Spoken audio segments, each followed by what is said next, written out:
Continuamos hoy, amigo oyente, nuestro viaje por el libro de Levítico.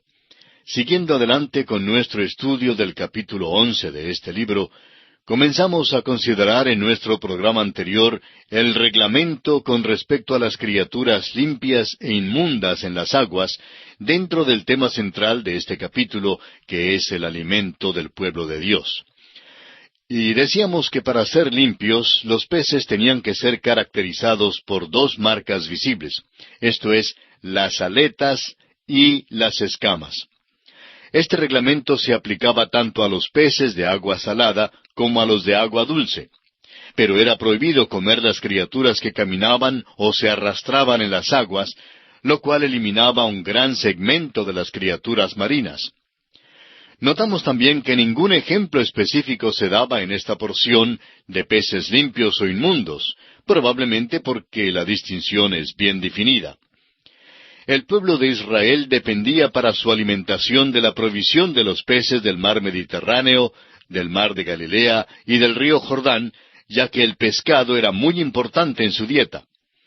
El pescado era tan importante que una de las puertas en el muro que rodeaba a Jerusalén se llamaba la Puerta del Pescado, pues era por allí que se traía la pesca del Mediterráneo. Es interesante notar que esto causó un problema en los tiempos del profeta Nehemías, cuando los pescadores traían sus pescados y otras mercaderías para venderlas en el día de reposo. Esta actividad constituía una violación del día de reposo. Usted puede leer esto en el capítulo 13 de su profecía, versículos 16 al 22.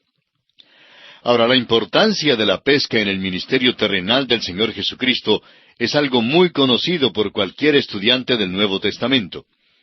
Los primeros discípulos que Él llamó eran pescadores, a quienes dijo que llegarían a ser pescadores de hombres.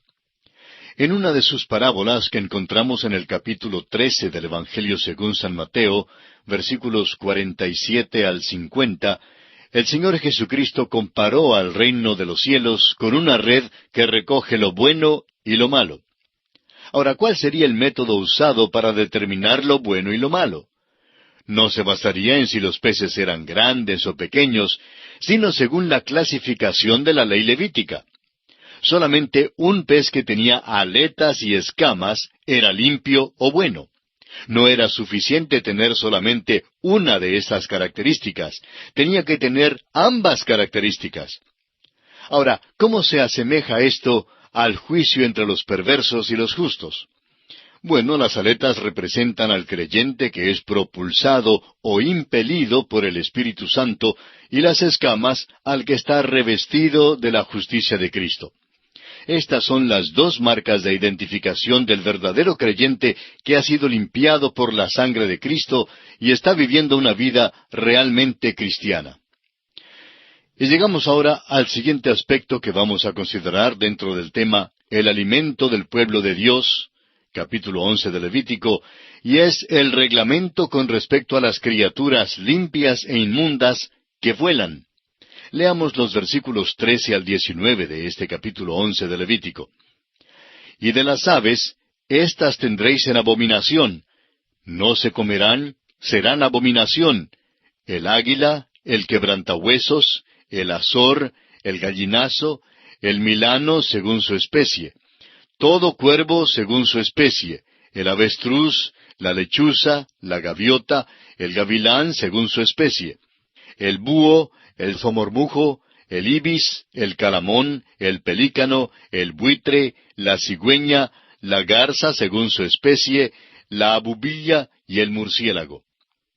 Las aves no tienen marcas tan visibles como las que tienen los peces y los animales.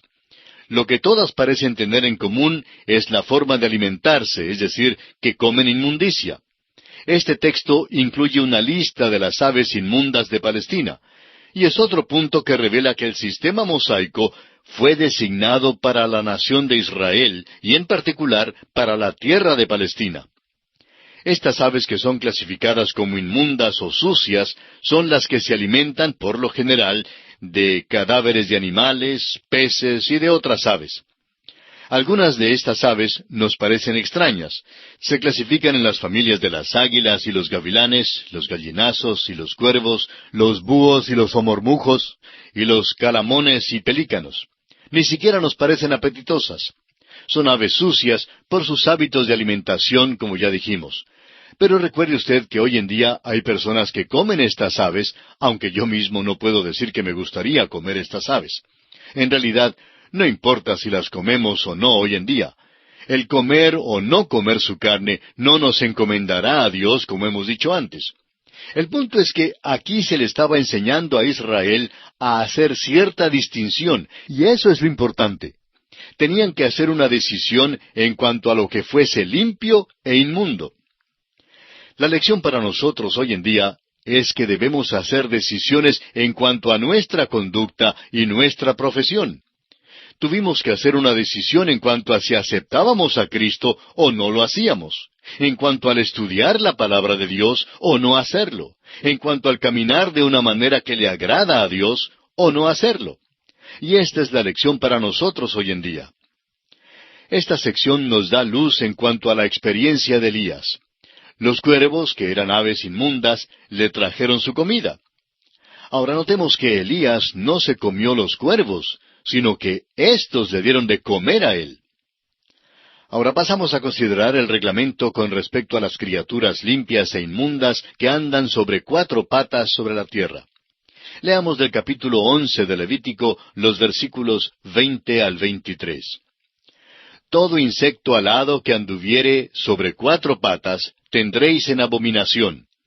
Pero esto comeréis de todo insecto alado que anda sobre 4 patas, que tuviere piernas además de sus patas, para saltar con ellas sobre la tierra.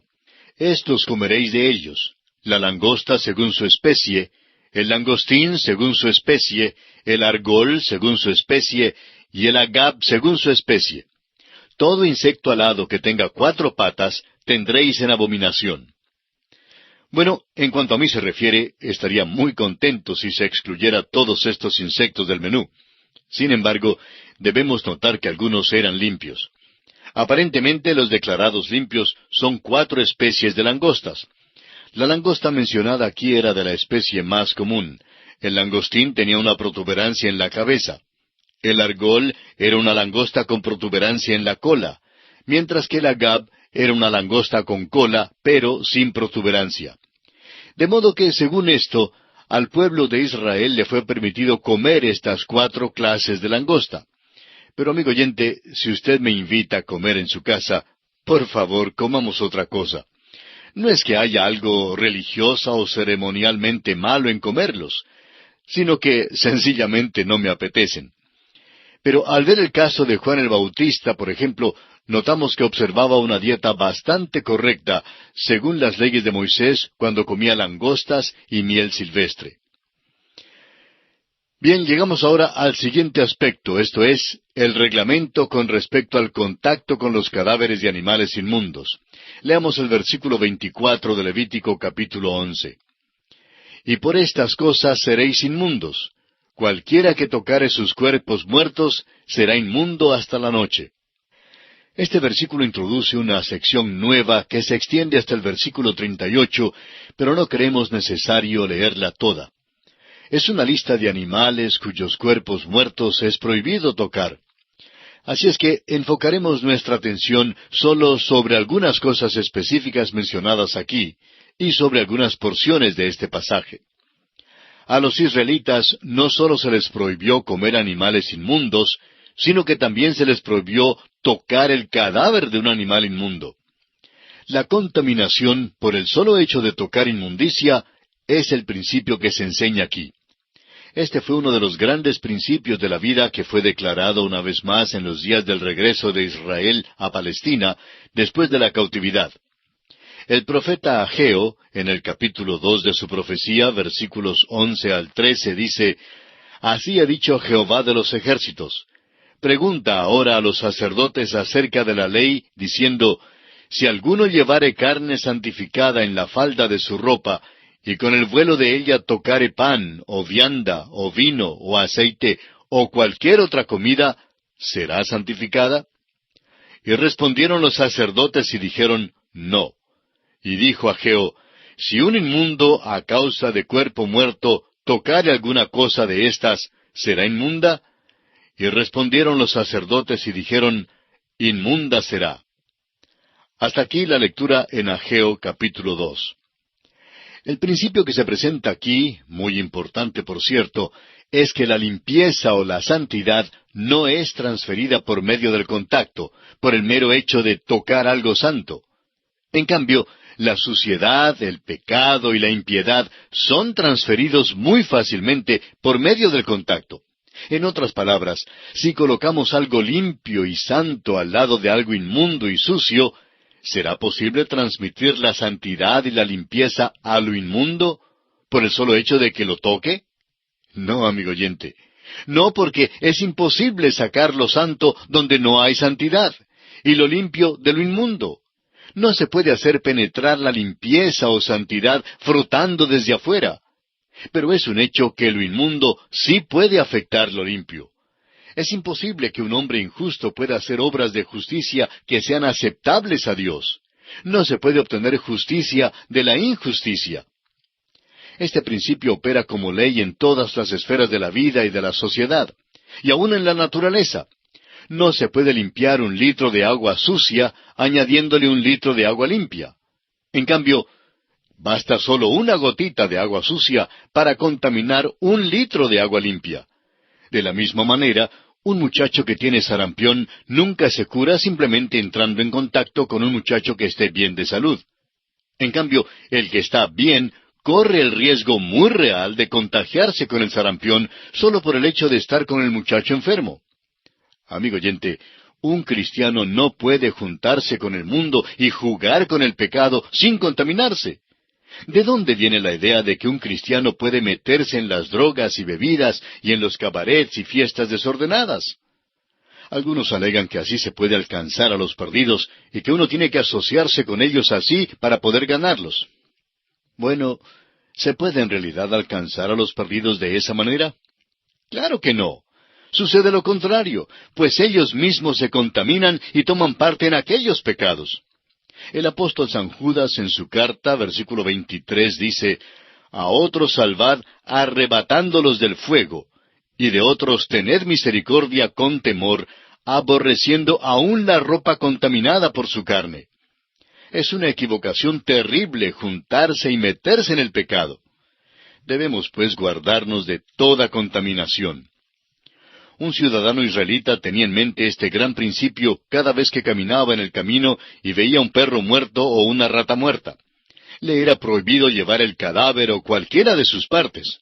No debía llevar ni un hueso ni la piel para uso alguno. Si es que tocaba inadvertidamente el cadáver de un animal inmundo, tenía que lavar los vestidos y quedarse inmundo hasta el fin del día.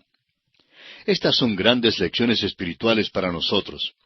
El cristiano es santificado por la redención de Cristo y es vestido de sus vestidos de justicia. Pero caminamos por un mundo donde nos podemos contaminar. Todavía tenemos nuestra vieja naturaleza. No será sino hasta cuando entreguemos este cuerpo en muerte, cuando seremos completa y totalmente santificados y separados aún de la presencia del pecado. Los versículos 29 hasta el 31 de este capítulo 11 de Levítico contienen una lista de otros animales adicionales, tales como la comadreja, el ratón, el lagarto, la lagartija y el camaleón. Estas son criaturas que viven sobre la tierra o debajo de la tierra. Deben haber sido bastante comunes, sin embargo, el israelita tenía que evitar todo contacto con sus cuerpos muertos. El cadáver de un camaleón podría contaminarle tanto como lo podría hacer el cadáver de un elefante. De modo que constantemente tenía que recordar que vivía en un mundo de criaturas caídas y que los pecados pequeños son tan atroces ante Dios como lo son los que creemos grandes. La paja y la viga son iguales ante Dios. Los pecados pequeños no dejan de ser pecados y deben ser también evitados. Continuemos ahora leyendo los versículos 32 al 36 de Levítico capítulo 11.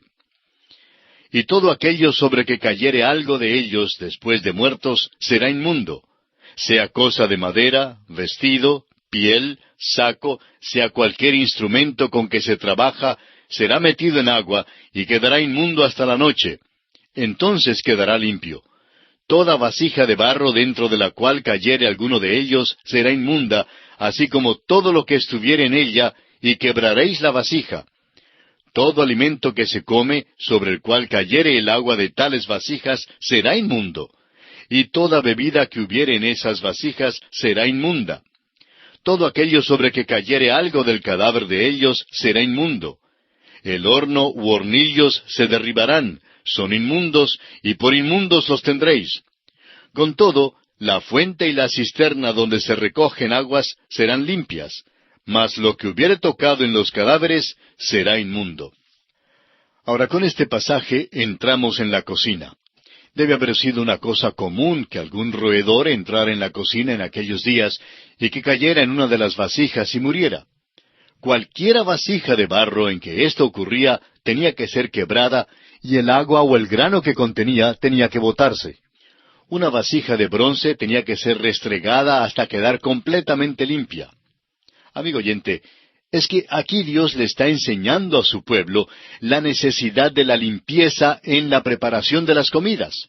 Y al mismo tiempo les estaba enseñando una lección en cuanto a la santidad. Cada vasija era santa ante Dios y todo tenía que permanecer limpio. En el sistema mosaico, la limpieza era lo más importante después de la santidad, y esto tenía que aplicarse aún a los detalles más pequeños en las situaciones cotidianas. Dios guardó a su pueblo de toda contaminación y corrupción. Y aquí nos detenemos, amigo oyente, por esta ocasión. En el próximo programa continuaremos nuestro estudio de este capítulo 11 de Levítico, y le sugerimos que lea los siguientes versículos para estar familiarizado con esta porción.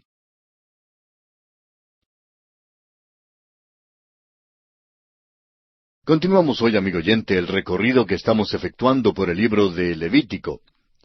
En nuestro programa anterior estábamos considerando el reglamento relacionado con el contacto del israelita con los cadáveres de animales inmundos. Y decíamos que cualquier vasija de barro en la cual cayese un animal inmundo y muriera, tenía que ser rota y el agua o el grano que contuviera tenía que ser botado. Una vasija de bronce, por su parte, tenía que ser restregada hasta quedar completamente limpia. Enfatizamos el hecho de que aquí Dios estaba enseñando a su pueblo la necesidad de la limpieza en la preparación de las comidas. Y al mismo tiempo les estaba enseñando una lección en cuanto a la santidad. Cada vasija era santa ante Dios y todo tenía que permanecer limpio. En el sistema mosaico, la limpieza era lo más importante después de la santidad. Y esto tenía que aplicarse aún a los detalles más pequeños en las situaciones cotidianas. Dios guardó a su pueblo de toda contaminación y corrupción.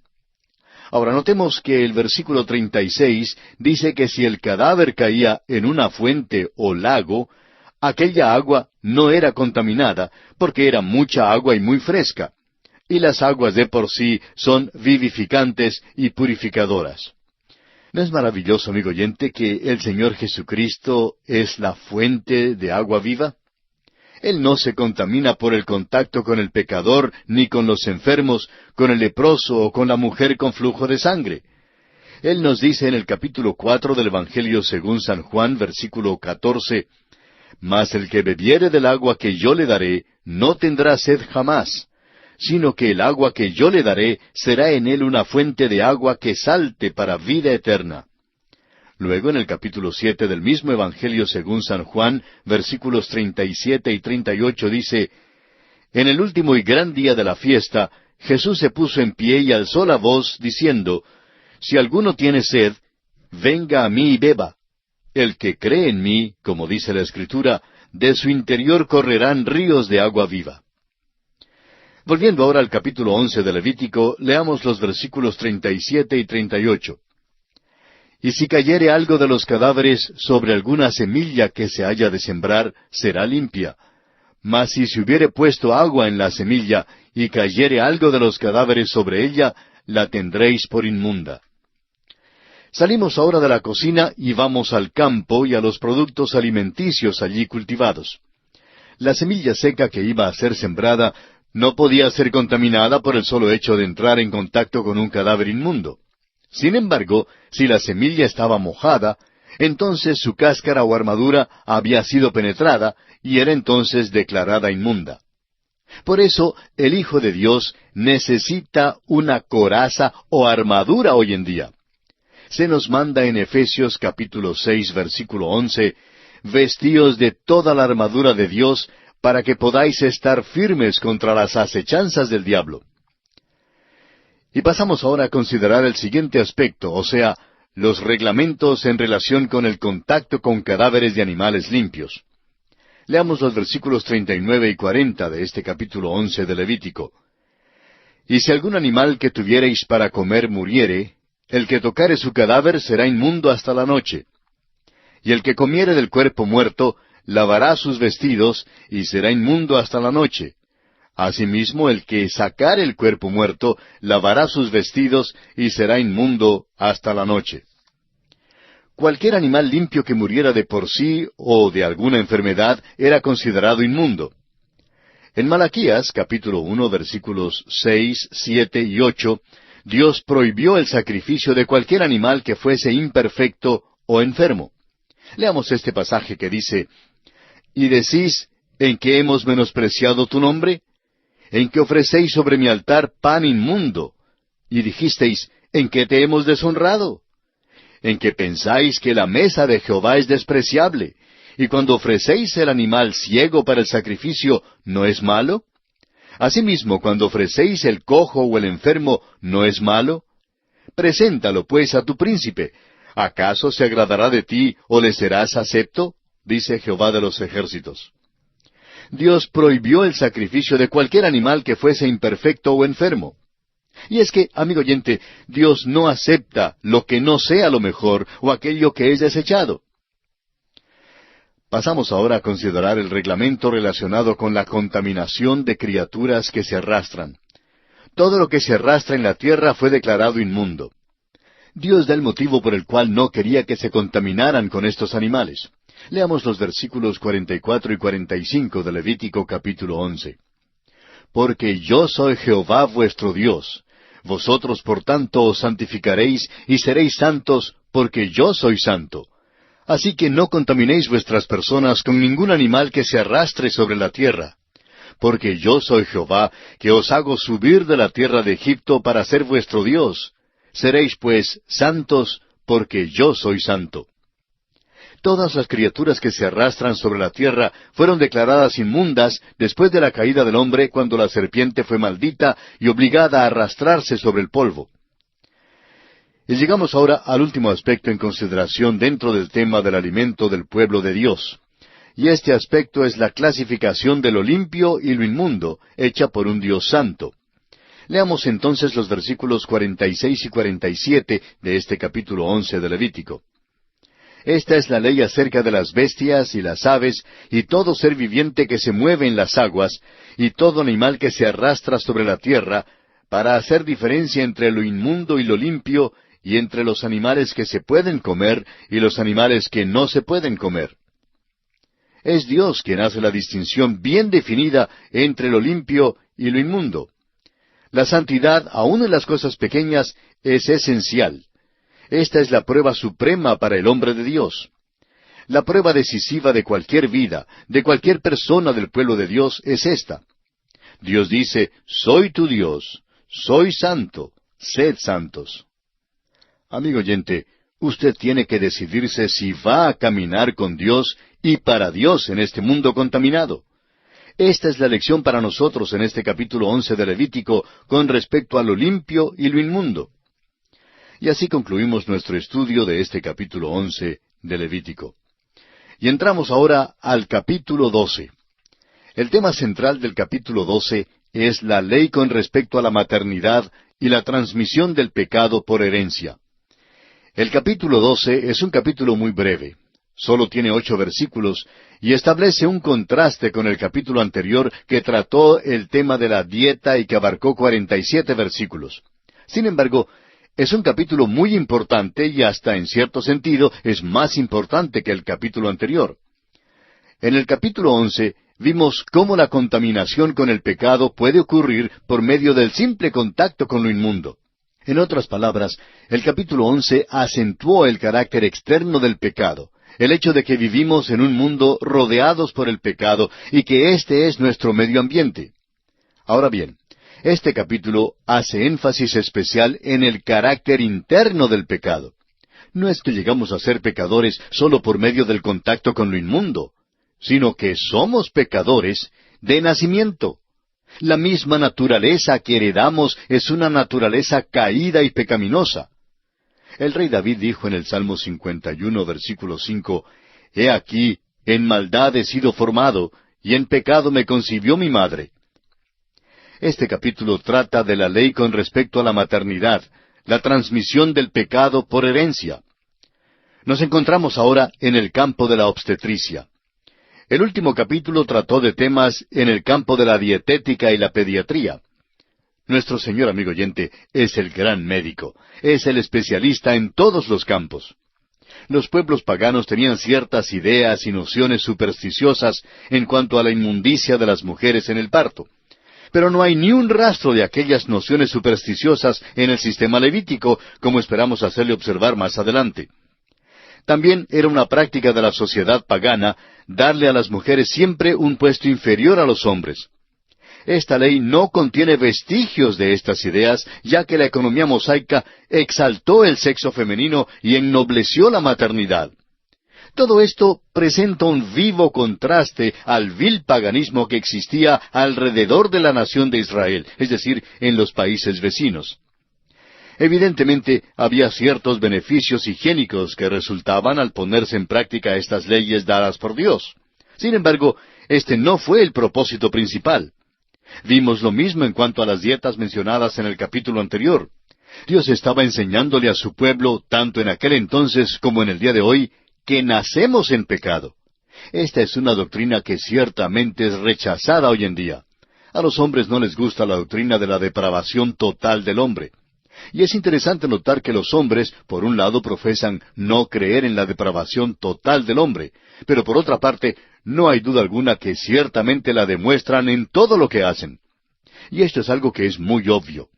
El apóstol San Pablo en su carta a los Romanos capítulo 5 versículo 12 dice, «Por tanto, como el pecado entró en el mundo por un hombre, y por el pecado la muerte, así la muerte pasó a todos los hombres, por cuanto todos pecaron». Este capítulo 12 pinta un cuadro diferente al que al mundo le gusta ver. Una madre jovencita abrazando a su bebé recién nacido no es realmente un cuadro de inocencia ni de impecabilidad. Es más bien un cuadro de la transmisión de la inmundicia y del pecado. Esa madrecita ha dado a luz a un pecador. Dios pronunció una maldición sobre la mujer después de su caída en el Edén.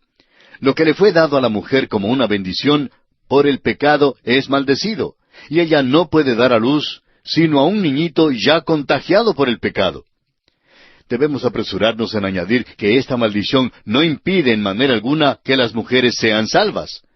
El hecho de que una madre cristiana sufra dolor en el nacimiento de su niño, lo cual es una evidencia del juicio de Dios, no puede significar en manera alguna que pierda o que aún corre el riesgo de perder su salvación.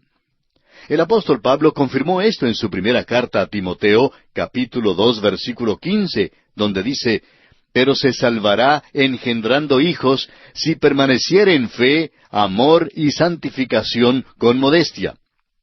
Este versículo no significa que una mujer obtenga su salvación por el hecho de engendrar hijos, sino que no corre ningún riesgo de contaminarse o de perder su salvación al traer al mundo a un pecador. La evidencia de su salvación está en su fe, amor y su vida santa y modesta. Bajo la ley, la inmundicia era para recordarle a la madre que había traído al mundo a un pecador.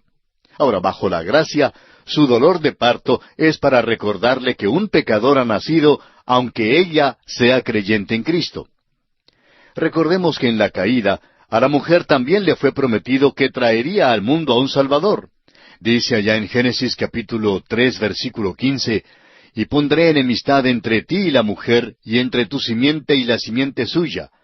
Esta te herirá en la cabeza, y tú le herirás en el calcañar». El Salvador nacería de mujer, pero sería separado de los pecadores. Pero en todo esto, no perdamos de vista que el hombre no es menos culpable que la mujer. Y este capítulo le recuerda al Padre que Él también ha traído al mundo a un pecador. Adán fue culpable como primer padre, pues Pablo lo dice repetidamente.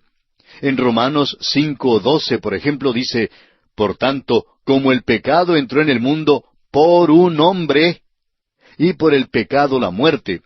Luego en el versículo 19 del mismo capítulo 5 de Romanos agrega, porque así como por la desobediencia de un hombre, los muchos fueron constituidos pecadores. Y una vez más, en su primera carta a los Corintios, capítulo 15, versículo 21, dice, porque por cuanto la muerte entró por un hombre. Estas son declaraciones claras y concisas de la Escritura, amigo oyente. El pequeño bebé está sujeto a la muerte y muchos bebés mueren antes de que cometan su primer pecado. Mueren porque Adán pecó y han heredado la naturaleza pecaminosa. Veamos ahora brevemente un bosquejo de este capítulo 12 de Levítico. El tema central es los hijos de Dios. Y analizaremos este tema bajo los siguientes aspectos. En primer lugar, la purificación de la madre cuando da a luz un hijo varón, versículos 1 al 4. En segundo lugar, la purificación de la madre cuando da a luz una hembra, versículo 5. Y en tercero y último lugar, la purificación de la madre al ofrecer un sacrificio de expiación, en los versículos 6 al 8. Comencemos entonces con el primer aspecto, esto es, la purificación de la madre cuando da a luz un hijo varón. Leamos los primeros 2 versículos de este capítulo 12 de Levítico. Habló Jehová a Moisés diciendo, habla a los hijos de Israel y diles, la mujer cuando conciba y dé a luz varón será inmunda 7 días, conforme a los días de su menstruación será inmunda. Según esta ley, la madre es declarada inmunda porque ha traído al mundo a un pecador. Eva probablemente pensaba que ella había traído al Salvador al mundo cuando nació Caín, pero en realidad dio a luz a un pecador, el primer asesino, por cierto. Ahora este rito levítico es para recordarle a las mujeres que estaban trayendo al mundo el mismo tipo de bebé que Eva había traído al mundo. Una vida que de por sí no puede hacer el bien, sino solamente pecar, pues lo que es nacido de la carne, carne es. Como lo veremos más adelante, el tiempo total de su inmundicia legal era de 40 días que se dividía en 2 períodos. El primer período duraba 7 días. Luego, según el versículo siguiente, el varón tenía que ser circuncidado en el 8º día. La circuncisión era el símbolo dado a Abraham. Nos damos cuenta que la idea de la inmundicia de la maternidad choca con las nociones populares en boga en cuanto a la maternidad y a la inocencia del pequeño bebé. Si es que alguien dice algo que pueda ser interpretado como degradante en cuanto a estos conceptos que tenemos sobre la maternidad, lo miramos con disgusto. Por otra parte, el Día de las Madres en las iglesias ha llegado a tener mucho sentimentalismo. En realidad, no debiera predicarse un sermón sentimental en el Día de las Madres, porque en aquel día algún impío réprobo trae a su madrecita querida a la iglesia, se sienta a su lado y espera que el predicador diga algo en el sentido de que podrá ir al cielo gracias a los méritos de su madre. Y en este punto, el Dr. J. Vernon McGee, autor de estos estudios bíblicos, decía, doy gracias a Dios que en los 40 años que he trabajado en el ministerio como pastor, nunca he señalado a la madre en lugar de señalar a Cristo. Desafortunadamente, amigo oyente, el mundo de hoy en día idealiza y sentimentaliza la maternidad hasta considerar que un retrato o cuadro de una madre con su nuevo bebé sea la cosa más bella posible. Pero Dios, amigo oyente, mira las cosas tal cual son. Dios dice que el padre y la madre han traído al mundo a un pecador. La madre era declarada inmunda para recordarle que el bebé que tenía en sus brazos era pecador. Debido al pecado original de la mujer y porque hay una maldición de su parto, el apóstol Pablo escribe en su primera carta a Timoteo, capítulo 2, versículo 12, porque no permito a la mujer enseñar ni ejercer dominio sobre el hombre, sino estar en silencio. Lo que está diciendo Pablo aquí es que una mujer no debe tomar un puesto en la iglesia en el cual ella deba definir doctrinas, y creemos que las razones son 2. La primera razón la encontramos en el versículo siguiente, versículo 13, de esta primera carta a Timoteo, capítulo 2. Dice Pablo, porque Adán fue formado primero, después Eva. Ahora esto no tiene nada que ver con alguna supuesta superioridad del hombre sobre la mujer, sino que es una cuestión de orden y de delegación de autoridad. Y en segundo lugar, Pablo dice en el versículo 14, y Adán no fue engañado, sino que la mujer, siendo engañada, incurrió en transgresión. La mujer fue la primera en caer en la transgresión, y entonces el hombre la siguió a sabiendas, mientras ella había pecado sin darse cuenta de su transgresión. Como ya lo vemos, la mujer fue la primera en caer en la transgresión, y entonces el hombre la siguió a sabiendas, mientras ella había pecado sin darse cuenta de su transgresión. Como ya lo hemos dicho, la madre cristiana no pierde ni arriesga a perder su salvación por el hecho de haber traído al mundo a un pecador. Pero tampoco significa que los hijos sean salvos por el solo hecho de que su madre sea salva. Sin embargo, hay algunos que tratan de interpretar en este sentido la declaración del apóstol Pablo al carcelero de Filipos cuando le dijo en Hechos 16:31, «Cree en el Señor Jesucristo y serás salvo, tú y tu casa». Creen que solo por el hecho de que la madre o el padre sean creyentes, los hijos automáticamente pueden ser salvos. Pero la verdad, amigo oyente, es otra muy distinta. Bien, lamentablemente nuestro tiempo se ha agotado y tenemos que suspender aquí por esta oportunidad. Continuaremos este interesantísimo tema en nuestro próximo programa.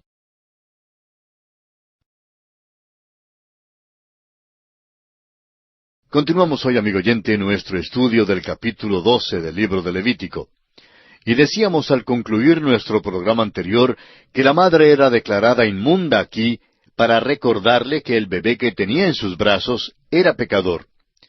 Debido al pecado original de la mujer y porque hay una maldición sobre su parto, el apóstol Pablo escribe en su primera carta a Timoteo, capítulo 2, versículo 12, «Porque no permito a la mujer enseñar ni ejercer dominio sobre el hombre, sino estar en silencio». Lo que el apóstol Pablo está diciendo aquí es que una mujer no debe tomar un cargo en la iglesia en el cual ella deba definir doctrinas. Y dijimos que creíamos que las razones son dos. En primer lugar, como lo dice el versículo 13 de primera Timoteo capítulo 2, «Porque Adán fue formado primero, después Eva». Ahora esto no tiene nada que ver con alguna supuesta superioridad del hombre sobre la mujer, sino que es más bien una cuestión de orden y de delegación de autoridad. En segundo lugar, el versículo 14 de la misma carta a Timoteo capítulo 2 dice, «Y Adán no fue engañado, sino que la mujer, siendo engañada, incurrió en transgresión». La mujer fue la primera en caer en la transgresión, y entonces el hombre la siguió a sabiendas, mientras que ella había pecado sin darse cuenta de su transgresión. Como ya lo hemos dicho, la madre cristiana no pierde ni arriesga a perder su salvación por el hecho de haber traído al mundo a un pecador. Pero tampoco significa que los hijos sean salvos por el solo hecho de que su madre sea salva. Sin embargo, hay quienes tratan de interpretar en ese sentido la declaración de Pablo al carcelero de Filipos cuando le dijo en Hechos 16:31, «Cree en el Señor Jesucristo y serás salvo tú y tu casa». Creen que solo por el hecho de que la madre o el padre sean creyentes, los hijos automáticamente pueden ser salvos. Amigo oyente, su querida madre puede que sea salva, pero el hecho es que trajo al mundo a un pecador. Cuando mi querida madre me trajo al mundo, todo lo que trajo al mundo era unos 3 kilos y más de pecado. Y esto lo perdemos de vista hoy en día. Hay demasiados padres que creen que están criando una cosa preciosa, que hasta cierto punto es un cruce entre una orquídea y una pieza de porcelana fina. No se atreven a usar la vara de corrección, porque eso dice que puede frustrar su personalidad. Pero, amigo oyente, el resultado es que ahora, hoy en día, tenemos a estos inocentes paseándose, protestando y fomentando disturbios en nuestras ciudades. Amigo oyente, cuando yo asistía a la escuela no era un inocente. Tampoco era inocente el grupito con el cual yo andaba. Y así tampoco son inocentes los muchachos de nuestros días. La disciplina se ha ido abajo en el hogar hoy en día porque los padres creen que están criando unas florecitas muy dulces. Pero la verdad es que tienen una cosecha de pura hierba y maleza. Eso es lo que todos somos y lo que trajimos al mundo. Por eso es tan esencial que cada uno de nosotros como padres cristianos preguntemos constantemente a nuestros hijos si son salvos, si están seguros de haber confiado en Cristo. Quizá ellos lleguen a preguntarnos por qué hacemos constantemente esa pregunta. Pero la verdad, amigo oyente, es que debemos asegurarnos que ellos lo hayan hecho. Alguien dirá, bueno, los hijos de los predicadores, los pastores y los misioneros seguramente están excluidos, porque al escuchar predicar el Evangelio tantas veces, por eso deben ser salvos. Pero, amigo oyente, debemos asegurarnos que nuestros hijos hayan aceptado individualmente a Cristo como su Salvador personal, porque ellos tienen la misma naturaleza que nosotros. Y sucede que nuestra naturaleza es perdida, y sólo Cristo la puede redimir. Y ahora nos imaginamos que aquí alguien quizá pregunte que si el recién nacido ya es pecador, ¿qué será de ese pequeñuelo si muere durante sus años de infancia? ¿Se perderá porque es un pecador? La respuesta es que no, no se perderá. No se perderá porque, aunque es verdad que en Adán todos tenemos que morir, y también están incluidos aquí los pequeñuelos que no han cometido ningún pecado, tenemos que recordar, sin embargo, estas palabras en Mateo 19:14, que pronunció el Señor Jesucristo cuando dijo, «Dejad a los niños venir a mí, y no se lo impidáis, porque de los tales es el reino de los cielos». También creemos que aclara este tema lo que dice el Señor Jesucristo en Mateo 18:10.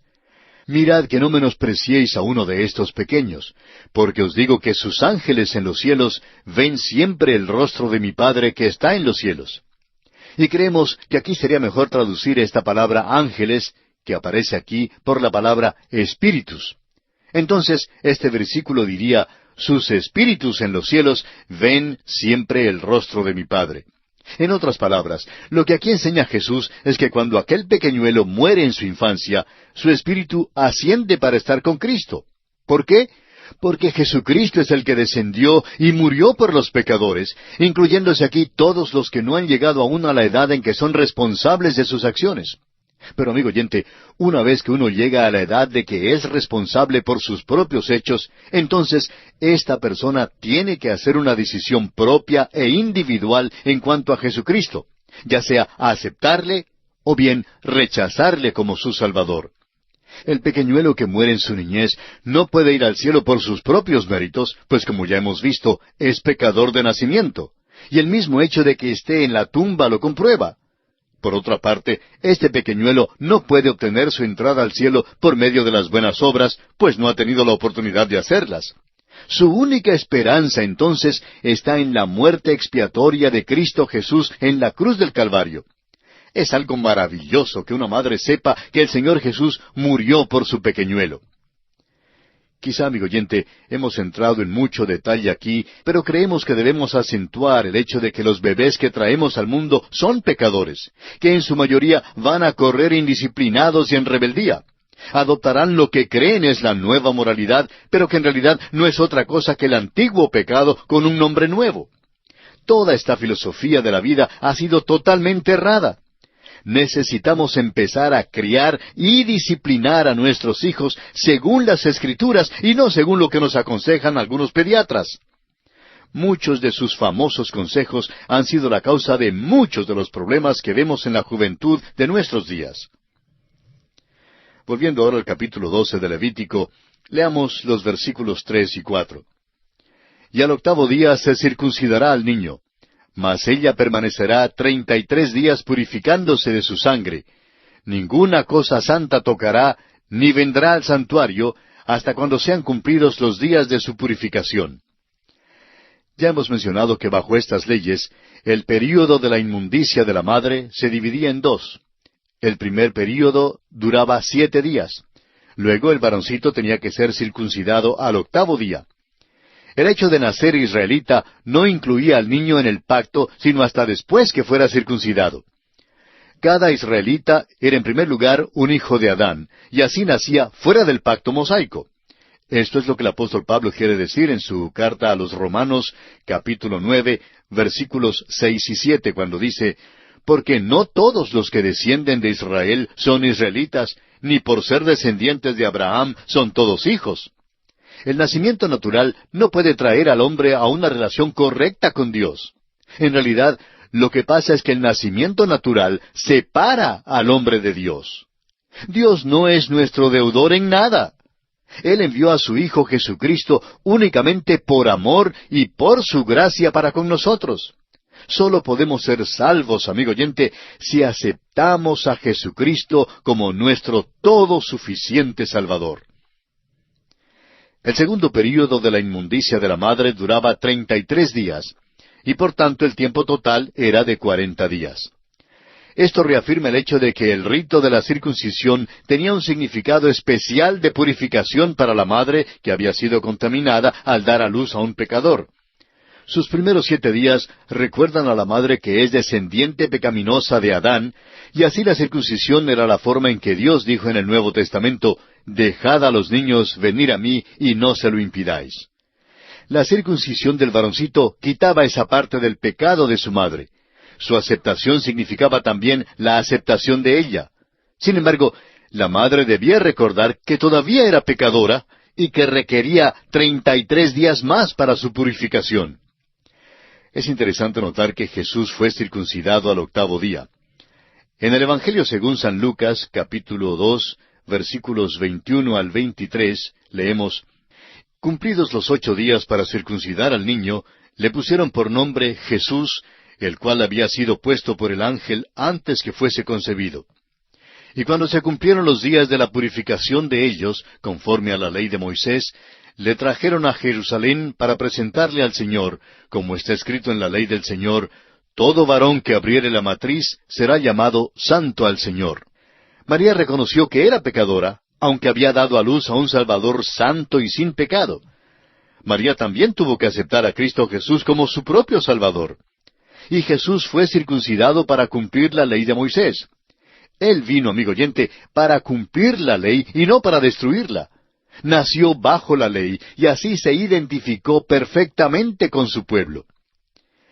Y pasamos ahora a considerar el siguiente aspecto en este capítulo 12.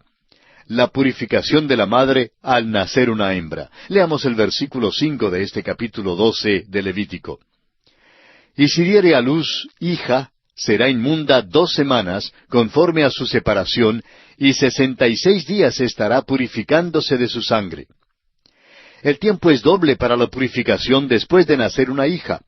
No sabemos por qué esto era así, pero evidentemente la circuncisión del varoncito tenía algo que ver con la reducción de los días necesarios para la purificación y descargaba algo de la maldición. Pero ahora en nuestros tiempos, la gracia nos trae a un nuevo día.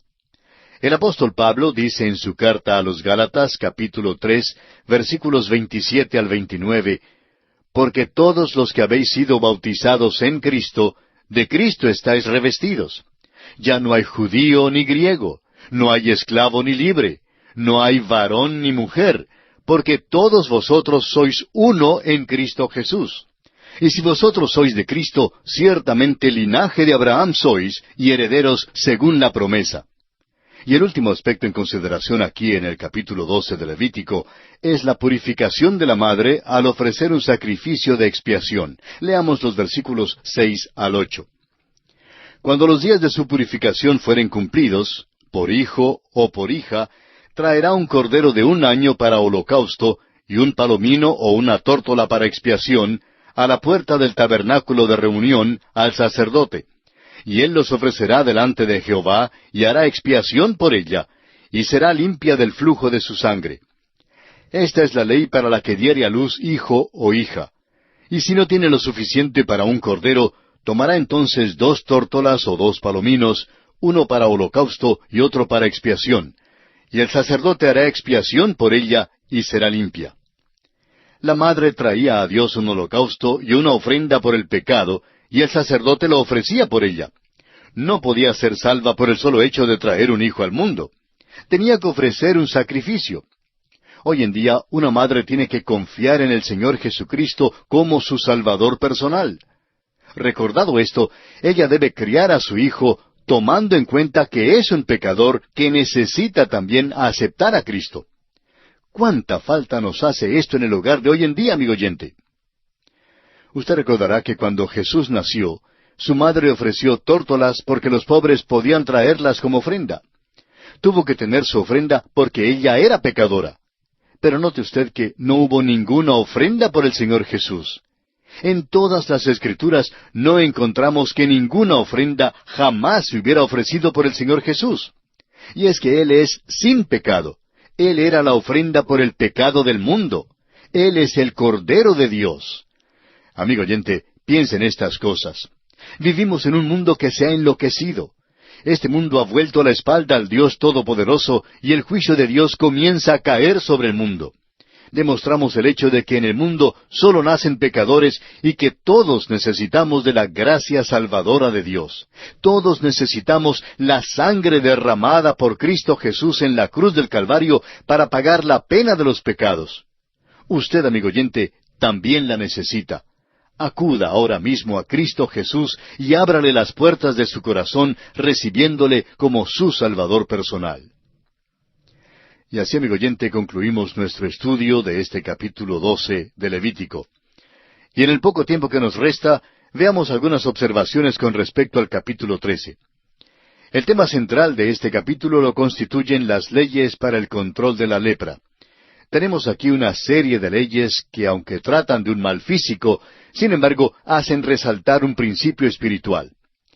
El Señor Jesucristo dijo en el Evangelio según San Mateo, capítulo 15, versículos 19 y 20, «Porque del corazón salen los malos pensamientos, los homicidios, los adulterios, las fornicaciones, los hurtos, los falsos testimonios, las blasfemias.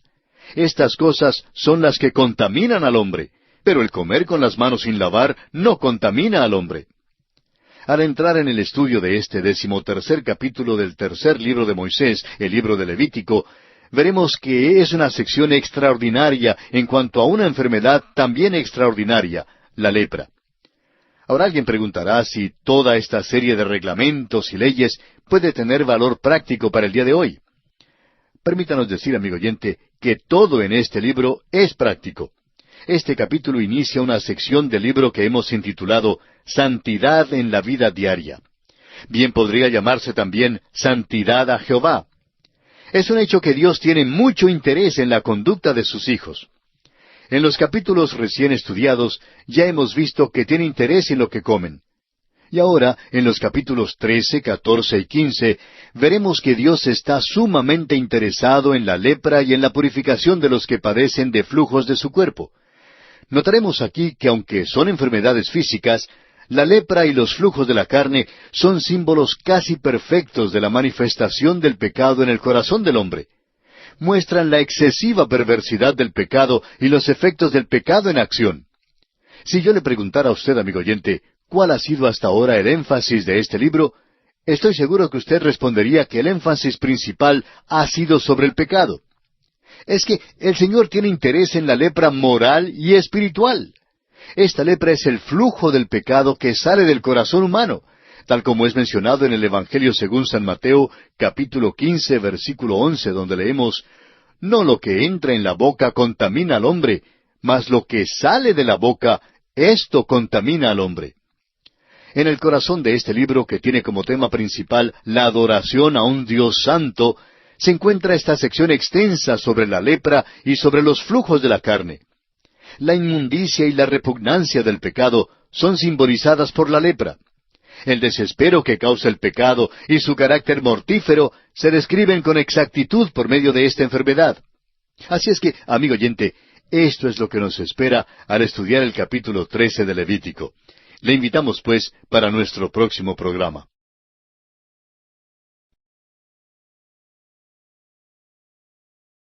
Continuamos hoy, amigo oyente, nuestro viaje por Levítico, el tercer libro de Moisés. Al concluir nuestro programa anterior hicimos algunas observaciones con respecto al capítulo 13 que comenzaremos a estudiar hoy, y decíamos, entre otras cosas, que el tema principal de este capítulo lo constituyen las leyes para el control de la lepra. Al entrar en el estudio de este capítulo 13, notaremos que es una sección extraordinaria en cuanto a una enfermedad también extraordinaria, la lepra. Este capítulo, decíamos, inicia una sección del libro que hemos titulado Santidad en la vida diaria, o que también podría llamarse Santidad a Jehová. Es un hecho que Dios tiene mucho interés en la conducta de sus hijos. En los capítulos que acabamos de estudiar, hemos visto que Dios está muy interesado en lo que comen. Y ahora, en los capítulos 13, 14 y 15, veremos que Dios está vivamente interesado en la lepra y en la purificación de los que padecen de flujos de su cuerpo. Notaremos aquí que aunque son enfermedades físicas, la lepra y los flujos de la carne son símbolos casi perfectos de la manifestación del pecado en el corazón del hombre.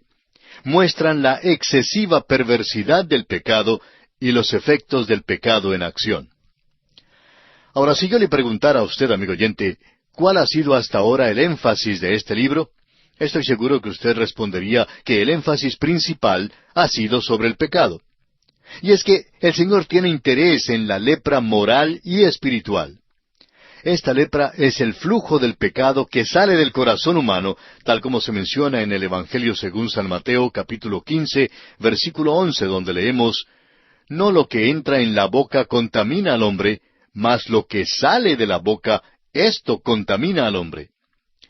En el corazón de este libro, que tiene como tema principal la adoración a un Dios santo, se encuentra esta sección extensa sobre la lepra y sobre los flujos de la carne.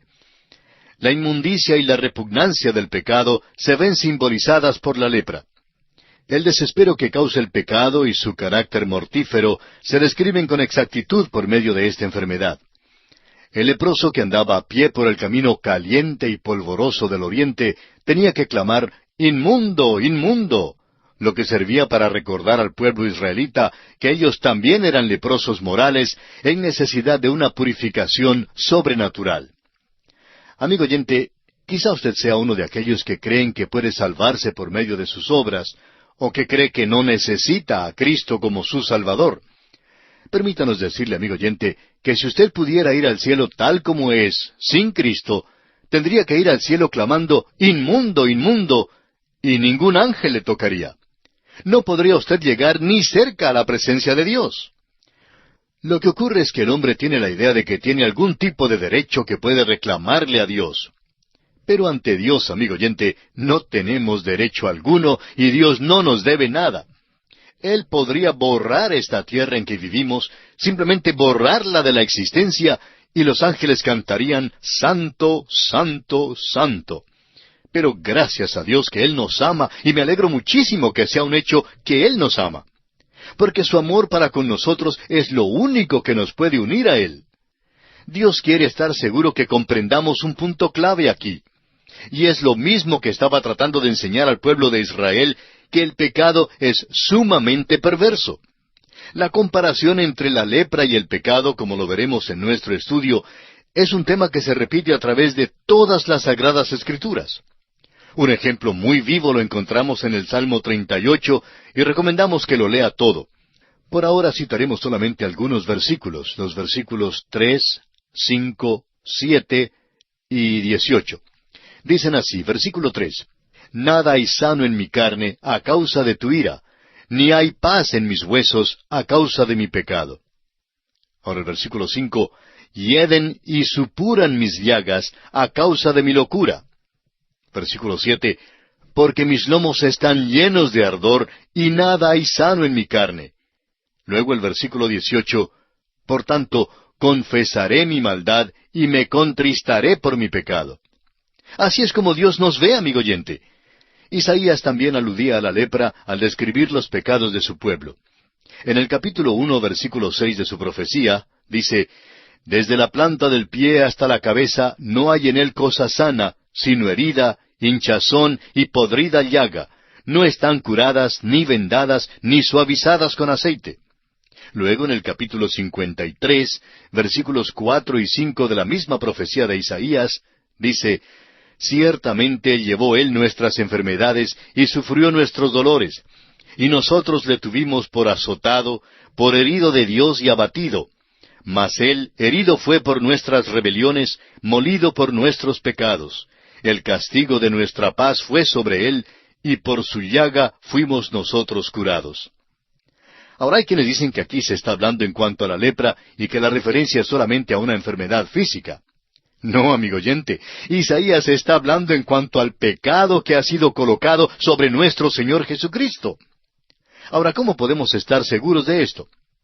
Bueno, escuche usted al apóstol Pedro en su primera carta, capítulo 2, versículo 24, que dice: quien llevó Él mismo nuestros pecados en su cuerpo sobre el madero, para que nosotros, estando muertos a los pecados, vivamos a la justicia, y por cuya herida fuisteis sanados. Estábamos muertos en pecado, amigo oyente, y Él llevó nuestros pecados en su cuerpo en la cruz. Por su llaga fuimos nosotros curados.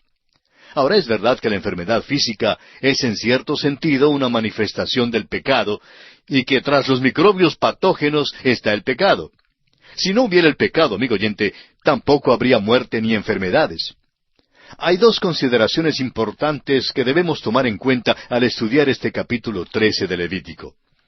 Primero, la Biblia no está de acuerdo con el punto de vista generalmente aceptado de que la lepra era una enfermedad incurable en aquel entonces. Su purificación se menciona en Levítico capítulo 14, versículo 2, donde leemos: esta será la ley para el leproso cuando se limpiare, será traído al sacerdote.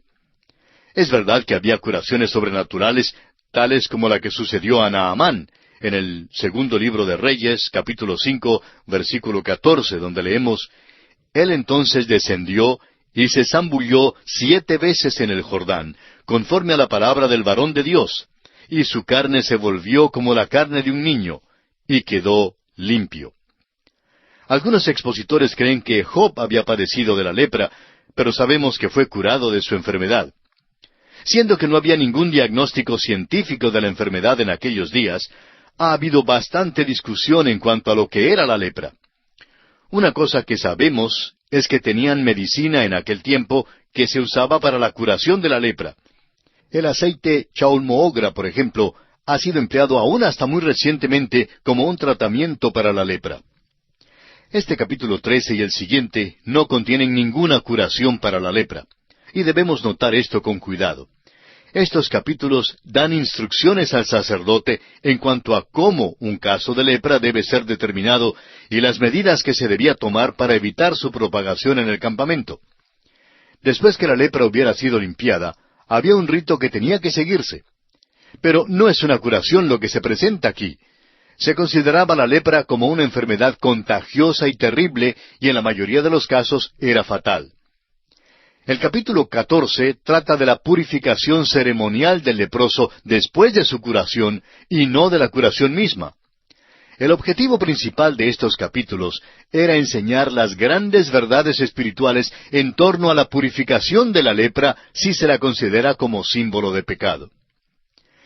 La segunda consideración importante que debemos tener en cuenta es que ni la Biblia ni estos dos capítulos son ni pretenden ser un tratado científico sobre la forma de detectar, prevenir o curar la lepra.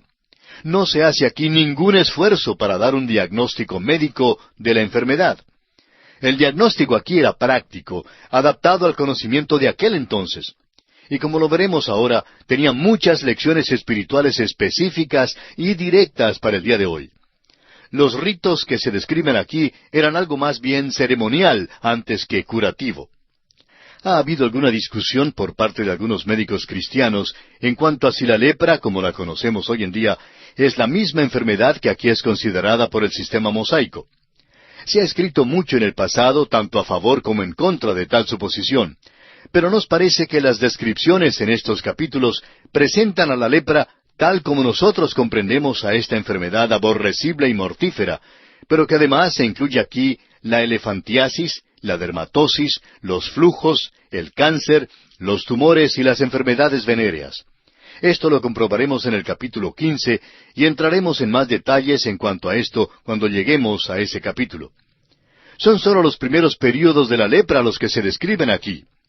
En el instante que una persona era declarada leprosa, era marginada de la sociedad.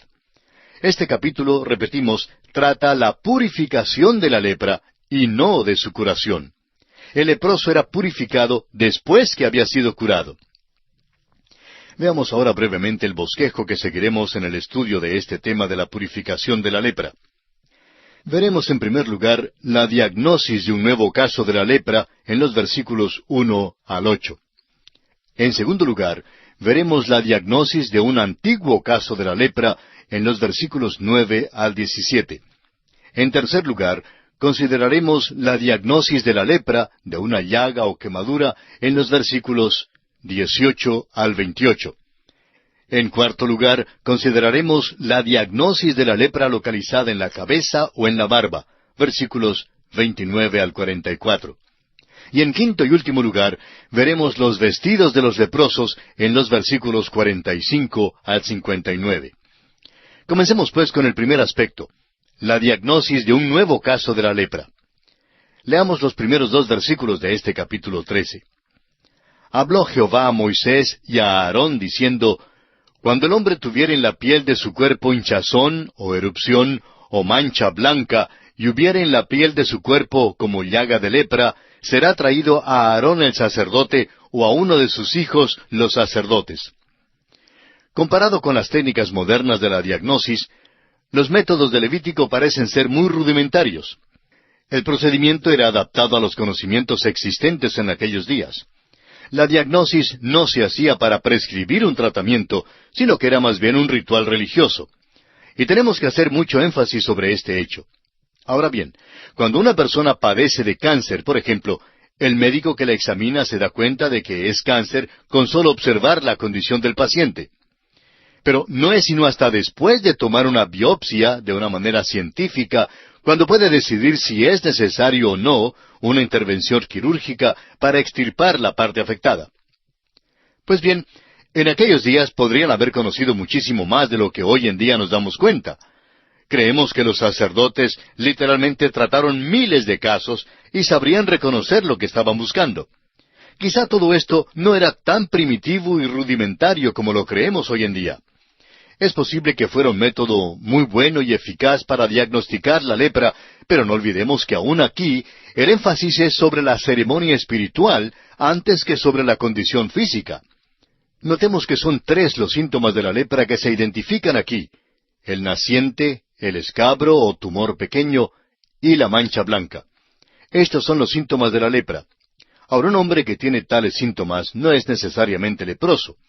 El primer paso era traer al enfermo con tales síntomas a Aarón o a uno de los sacerdotes. De igual manera, en el campo espiritual, cualquiera manifestación del pecado, ya sea grande o pequeña, debe ser traída inmediatamente a nuestro gran sumo sacerdote, quien también es el gran médico. Debemos orar en cuanto a todo, y esto incluye toda manifestación de pecado. Ese es el lugar donde debemos ir también cuando estamos enfermos físicamente. Debemos ir a Él cuando pecamos y debemos ir a Él también cuando estamos enfermos. Ese es el primer lugar donde debemos ir. Ahora, eso no quiere decir que no podamos buscar un médico cuando enfermamos, pero debemos ir primero donde el Señor Jesucristo. El escritor a los Hebreos nos dice en el capítulo 4 de su carta, versículo 16, Acerquémonos, pues, confiadamente al trono de la gracia para alcanzar misericordia y hallar gracia para el oportuno socorro. Luego, en el capítulo 7 de la misma carta, versículo 25, dice, Por lo cual puede también salvar perpetuamente a los que por Él se acercan a Dios, viviendo siempre para interceder por ellos. También el apóstol Juan en su primera carta, capítulo 1, versículo 9, dice, Si confesamos nuestros pecados, Él es fiel y justo para perdonar nuestros pecados y limpiarnos de toda maldad. Volviendo ahora al capítulo 13 de Levítico, leamos el versículo 3. Y el sacerdote mirará la llaga en la piel del cuerpo. Si el pelo en la llaga se ha vuelto blanco, y pareciere la llaga más profunda que la piel de la carne, llaga de lepra es, y el sacerdote le reconocerá y le declarará inmundo. Notemos que aquí no se hizo ningún juicio precipitado. Los sacerdotes observaban con cuidado al hombre o a la mujer sospechoso de tener lepra durante cierto período de tiempo. Si una lesión en la piel empezaba a desaparecer, permitían que esta persona volviese a su hogar. Pero si en cambio el pelo se volvía blanco, esto indicaba que la enfermedad era más profunda que la piel. Entonces el sacerdote tenía que declarar inmunda a la persona. El gran médico también ha hecho una cuidadosa inspección de nosotros y ha hecho su diagnosis. El apóstol Pablo, escribiendo en su carta a los Romanos, capítulo 3, versículos 13 al 16, dice: «Sepulcro abierto es su garganta, con su lengua engañan, veneno de áspides hay debajo de sus labios, su boca está llena de maldición y de amargura, sus pies se apresuran para derramar sangre, quebranto y desventura hay en sus caminos». Luego en el versículo 23 de este mismo capítulo 3 de Romanos agrega: «Por cuanto todos pecaron y están destituidos de la gloria de Dios». Amigo oyente, somos inmundos. Todos somos leprosos espirituales y Dios no puede aceptar este tipo de leprosos espirituales en el cielo. Tienen que ser curados antes de llegar allí. Dé usted a Dios la oportunidad de curarle definitivamente de la lepra del pecado que lo mantiene enfermo espiritualmente al recibir al gran médico divino, el Señor Jesucristo, como su todo suficiente Salvador personal. Y aquí nos detenemos por esta ocasión. Continuaremos, Dios mediante, en nuestro próximo programa. Mientras tanto, le animamos a dar lectura a los siguientes versículos de este capítulo 13 de Levítico que seguimos estudiando. De esta forma estará usted listo y bien preparado para acompañarnos en nuestro próximo estudio.